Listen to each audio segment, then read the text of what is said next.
Selamat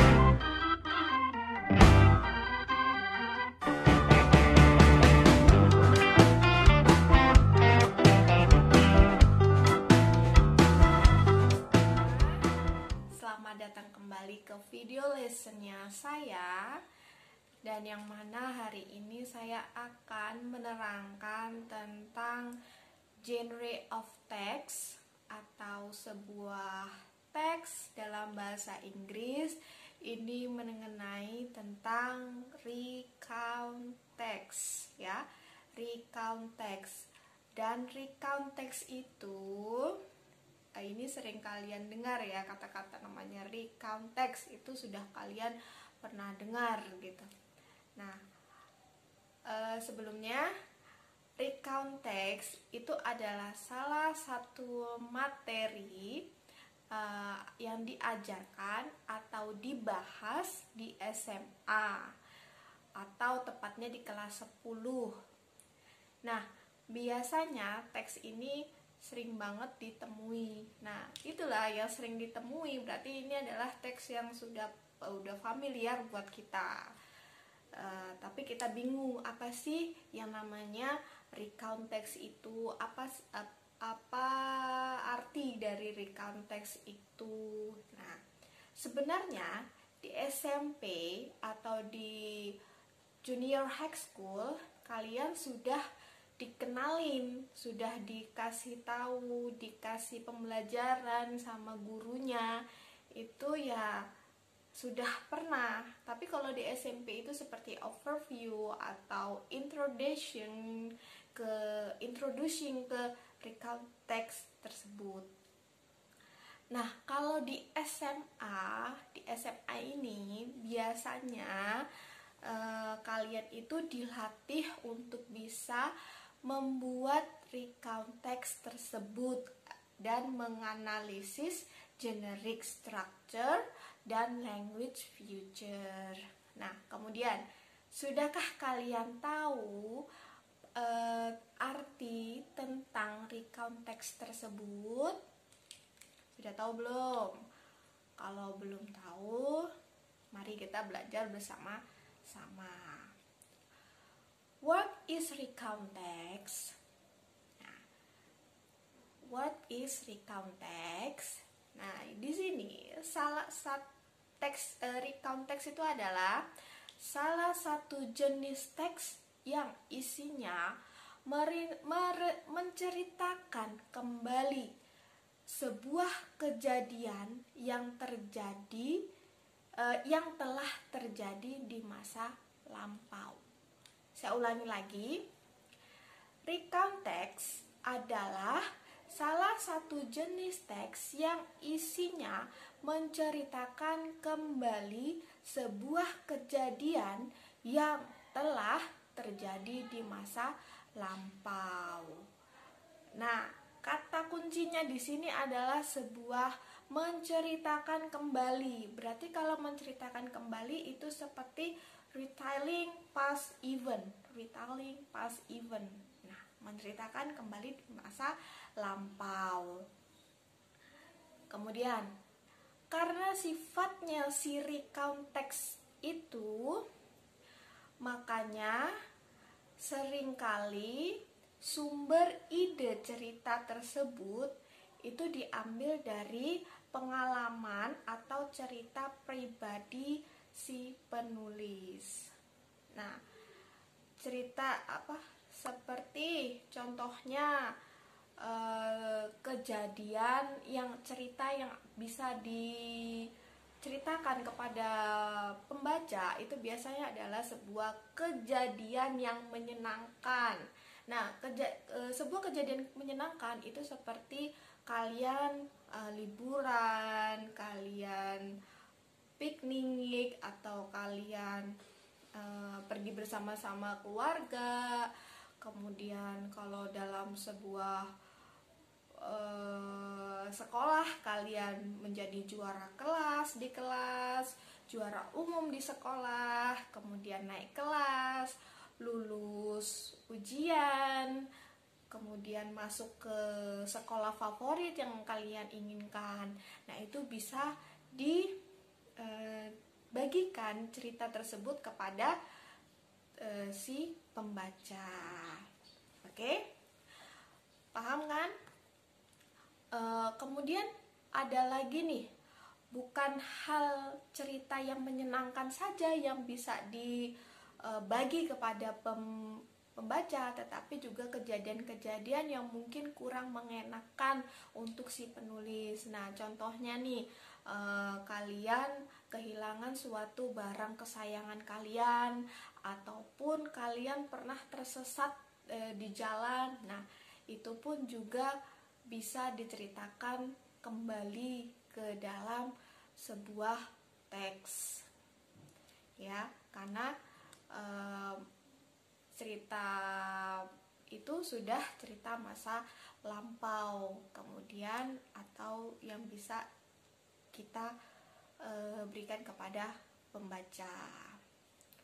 Kemudian recount text.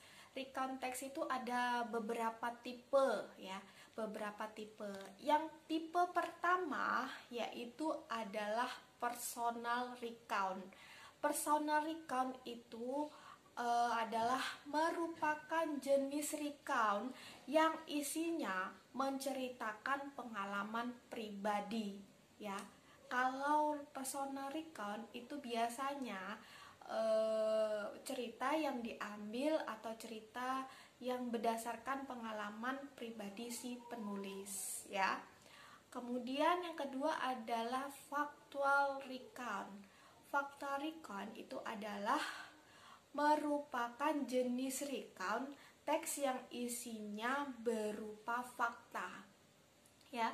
Kalau fakta recount itu isinya itu cerita yang fakta, cerita yang sebenarnya, ya.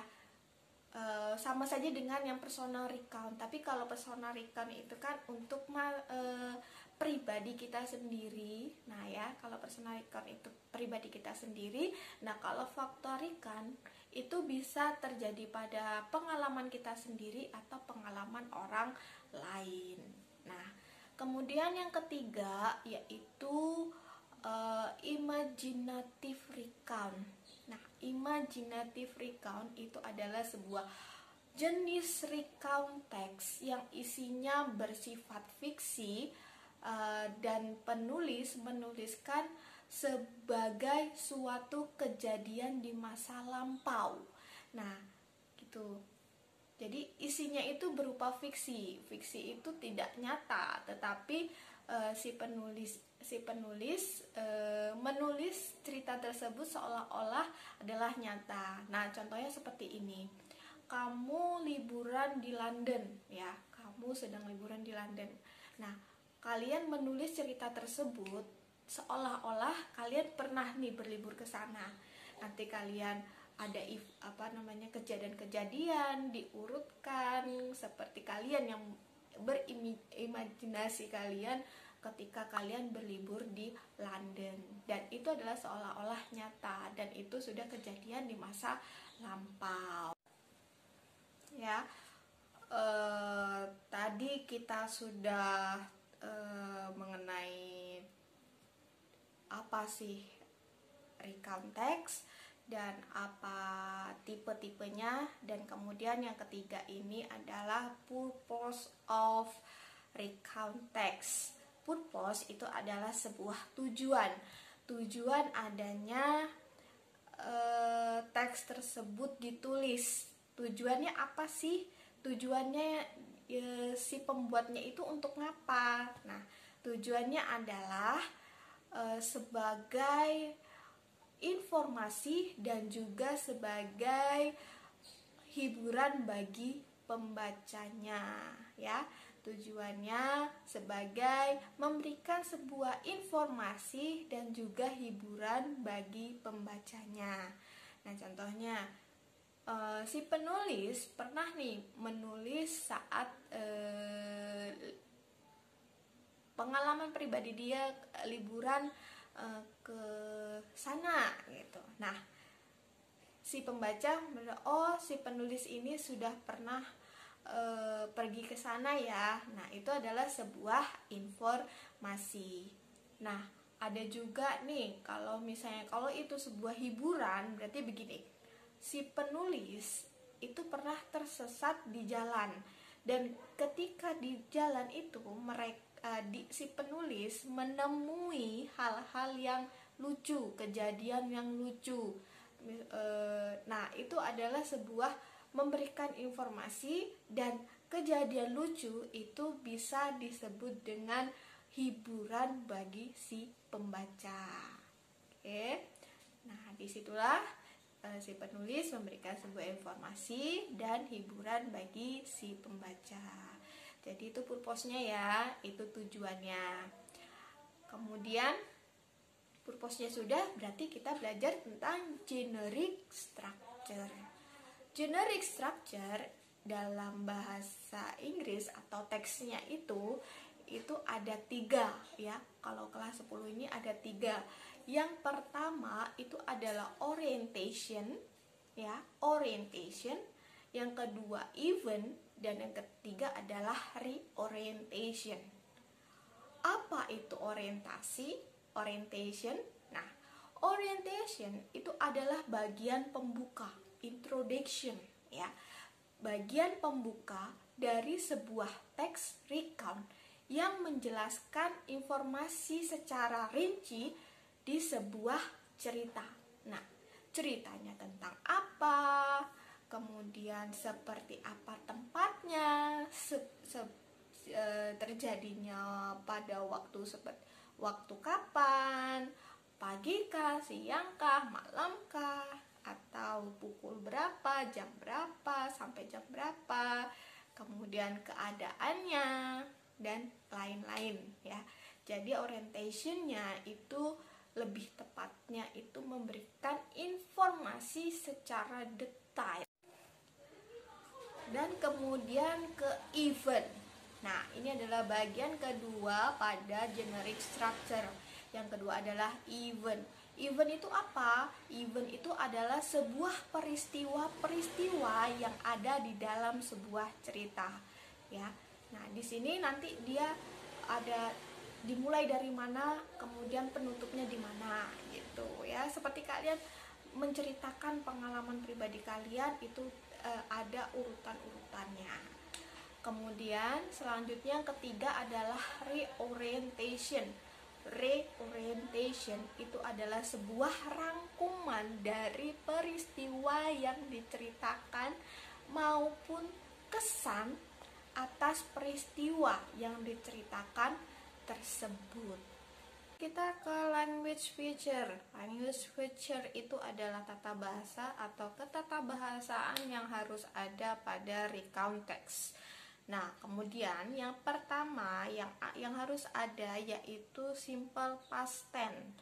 Yang mana simple past tense itu adalah tenses yang menerangkan sebuah kejadian di masa lampau atau untuk masa lampau, dan kebetulan si recount text tersebut adalah sebuah cerita yang diambil dari masa lampau. Jadi kalau menceritakan masa lampau menggunakan simple past tense. Kemudian yang kedua adalah action verb. Apalagi pada recount text itu ada banyak sebuah kegiatan, dan contohnya itu di bagian event ya. Kejadian event, di bagian event itu tentu saja banyak menggunakan action verb ya. Itu contohnya seperti go atau run, eat atau drinks gitu ya. Itu pasti banyak pada bagian event. Kemudian ada noun phrase. Noun phrase spesifik apa? Spesifik noun phrase itu sebuah untuk ketika di recount teks itu kan sebuah cerita pribadi ya. Spesifiknya adalah cerita pribadi. Untuk spesifiknya noun phrase-nya adalah seperti I itu adalah tokoh utama, atau she atau he ya.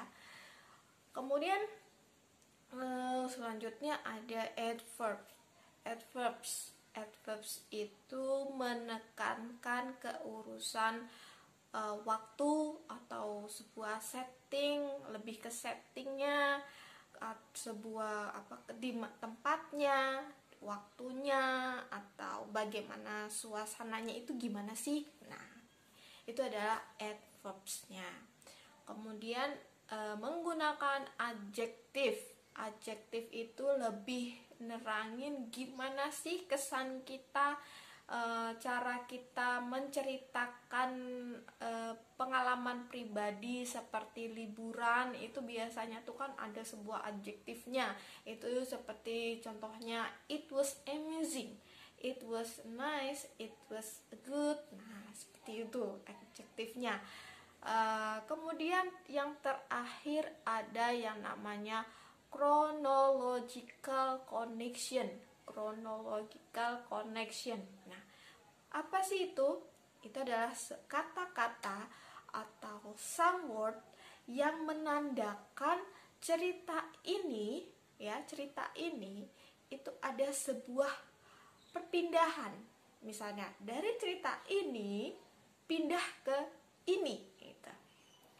Nah, itu misalnya paragraf kedua itu kan event. Paragraf kedua event. Kemudian kita mau ke paragraf ketiga, itu biasanya ada sebuah menyambungkan, ya, ada kata-kata koneksinya. Kalau yang pertama adalah kita bisa menggunakan first, kemudian yang bisa dengan second, next, and dan lainnya. Pokoknya itu ada contohnya, ya, beberapa contoh kata yang menandakan adanya perpindahan waktu. Oke, untuk contohnya nanti akan saya kasih di e-learning, kemudian tugasnya juga akan saya kasih di e-learning di bagian sendiri, ya, di bahan ajar. Dan jangan lupa untuk klik absen, ya. Saya tunggu. Dan untuk yang ini, tugas ini saya suruh untuk rangkum dulu di buku kalian, di buku dari semester 1 itu, kemudian dengan semester 2 ini. Oke, I think enough. Thank you for attending for me. See you next time. Bye bye.